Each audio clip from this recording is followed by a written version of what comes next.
Hey there, it's Don with the DIY Collaborative, and we're cleaning our hummingbird feeders today. We have two out on our property, and that's because I recently discovered that we had one dominant, or maybe several, not I think it's one dominant hummingbird, that every time another one would come land on or near the single feeder that we had out, he would run everybody off. So I was doing some research on it and found out that if you'll put another feeder just out of sight of the first one, you'll get more hummingbirds that way. And sure enough, it worked for us. So I'll show you in a minute where we keep our feeders. But it's important to keep those feeders clean for these little birds. We clean ours either once or twice a week in the heat of the summer. Uh, at max, maybe 7 days. You can always tell by looking at the solution that's in the feeder. If it gets cloudy, go ahead and clean it. You don't want any algae or anything like that building up in there. And you also want to pay attention to where you put your feeders. Make sure that ants or bees or something like that is not getting in them.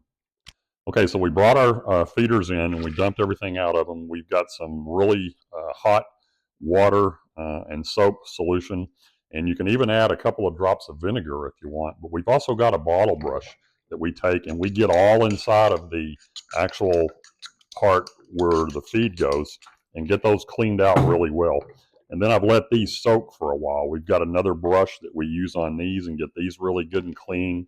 The bases, I mean, we take ours completely apart. In fact, you can see in this one, I think maybe you can see that. There's still a little bit of buildup down in there that we need to get out. So we're going to take our brush and work on these a little bit more after the soaking to try to get all of that algae out of there. You don't want any of that in there for these little birds.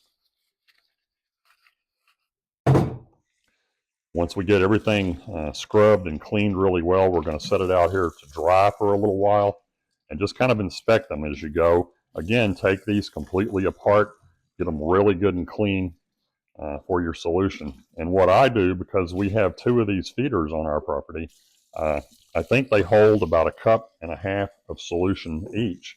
So instead of filling them completely up, I make 2 cups of the solution here.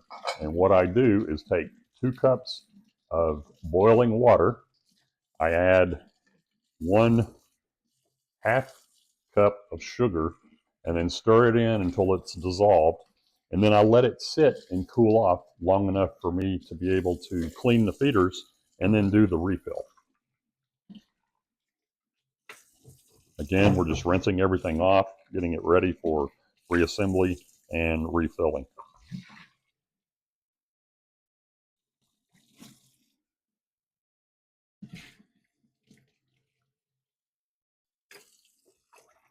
Okay, I think that's all the components. Now we're going to get busy refilling these. So because of the amount of solution that I made, I'm actually going to put 1 cup of solution in each one of these canisters and then get them, put back out. I was already on the patio this morning with my wife enjoying tea for me and coffee for her. And she was watering some of the plants on the patio, and she was already getting fussed at because the feeders weren't out there for them. So they're every morning it's quite a show around here with these birds. So again, we're going to take 1 cup of our solution. I think that's about to the 1 cup mark, and fill up, not fill, just add that 1 cup to our feeder. And the reason it's not necessarily important for me to fill them completely up is we don't use that much, so there's no reason to waste a lot of the food by filling them up completely. Now, if you start getting more hummingbirds than a cup's worth of food in a period of time, go ahead and fill them completely up. So I'm going to leave these in that state until I get them outside, put the caps on, and flip them, and go ahead and hang it back where I keep it hung at. In fact, we'll go do this one now if you want to follow me out. So we're going to go out onto our main patio area where we've got one of the feeders deployed, and we can actually, we like to sit here early in the morning and watch the activity that's going on, or we can set out on the patio and watch this feeder.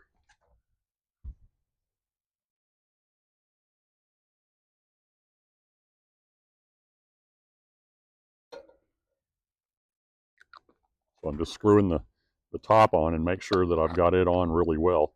And then I'm just going to invert it like this. And that allows the bottom of the feeder to fill up, and you could see an air bubble in there just now.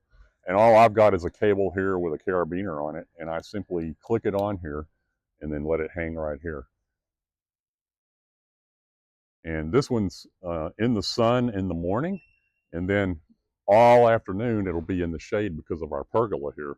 And we love to just sit here on this little sitting area, and they'll just come and go and fuss at each other and just carry on. And it's kind of relaxing. Sorry about the noise in the background. It's trash day, and that's either our trash truck or recycling truck coming by. But anyway, if you've got hummingbird feeders, make sure that you keep them clean for the hummingbirds. Okay, we've got our second feeder refilled, and we're going to go deploy it in the secondary location. So come on with me now.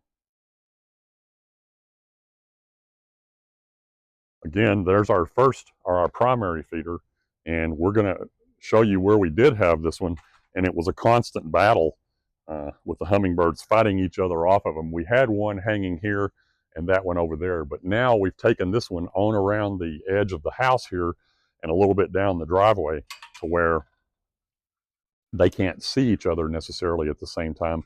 And what we realized is by doing that, we've got a lot more hummingbirds in both areas now.